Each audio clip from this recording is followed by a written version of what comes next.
Kanina po, Kong, meron kaming na-interview itong mga residente ng Barangay Kalumpang. Ang binabanggit nila, kung hindi gumawa ng aksyon nitong summer ang city government sa pamamagitan ng malawakang dredging operation, ay mas mabilis pang umangat yung tubig nitong Marikina River. Totoo naman dahil sa nakaraan 5 araw tuloy-tuloy ang pagulan. Nakita natin sa ibang lugar naman sa Metro Manila, maski sa ibang bahagi ng bansa ay napakataas na ng tubig, pero dito sa Marikina ay hindi naman ganun kataas, manageable pa naman.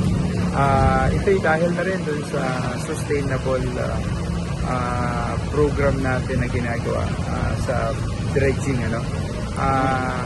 Sustain ito, ibig sabihin tuloy-tuloy, lalo na kung panahon ng tag-araw, na kung saan kinukuha natin yung tamang level ng ilog at tamang lapad dito. Pinalalalim at pinapalawak natin para yung water current natin ay mas mabilis. Yun ang mahalaga hindi nag-stagnate o hindi tumitigil yung agos, kundi tuloy-tuloy ang agos.